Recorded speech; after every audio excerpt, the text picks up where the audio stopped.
de même nature.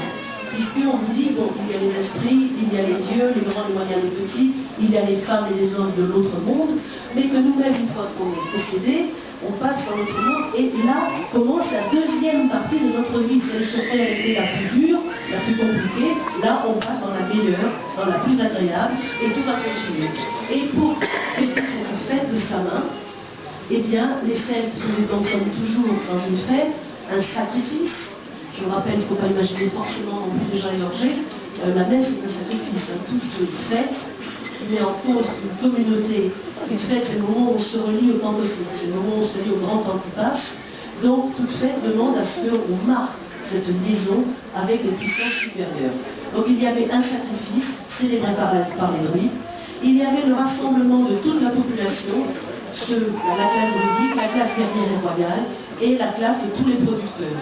Et l'acte principal, c'était, il y avait deux actes principaux.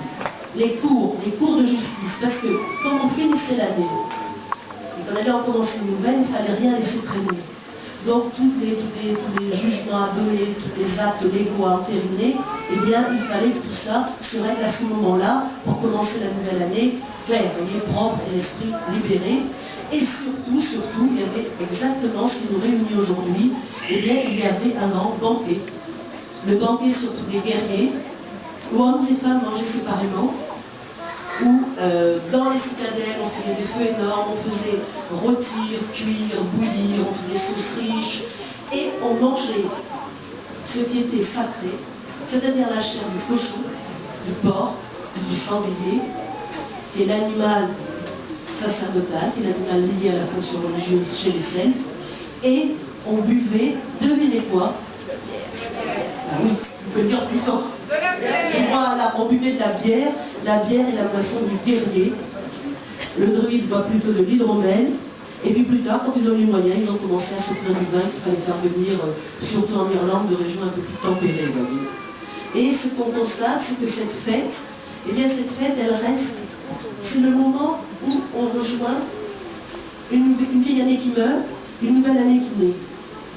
Et là, dans l'esprit des Celtes, c'était un moment qui était hors du temps.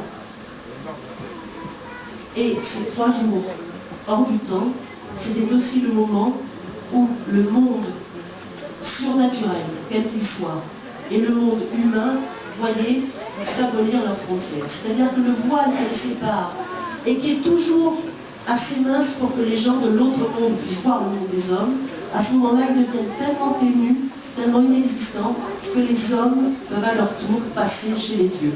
Et vous avez une série de contes absolument magnifiques, dont vous retrouvez les traces très très tard, vous racontant l'histoire de femmes de l'autre monde venant chercher un guerrier capable de les aider, ou d'un guerrier entrant dans l'autre monde parce qu'il a eu une vision prophétique et se retrouvant piégé. Vous avez comme ça vraiment la nuit de sa main, c'est la nuit de tous les esprits, et elle n'a pas fini de faire fondation. Alors juste tout à l'heure, là, pour ceux qui vont rester très tard, peut-être quand vous aurez entendu les dernières notes de musique et vider les dernières gouttes de la boisson du guerrier, ça, il faudra bien y arriver à un moment, pensez donc un instant que si on est là à fêter cette fête, grâce à nos amis, bien sûr, de la brasserie Lancelot qui ont eu cette merveilleuse idée et qui tous les ans nous accueillent avec cette générosité et cet enthousiasme, et bien si on est là à fêter ça, c'est parce qu'on a vraiment besoin de relier comme ça, de se relier à passé, de renouer les fils. Alors ayez une petite pensée pour ceux qui étaient là avant, qui ont fêté les vieilles samins, les tambouriers. Ayez aussi une petite pensée pour le dragon.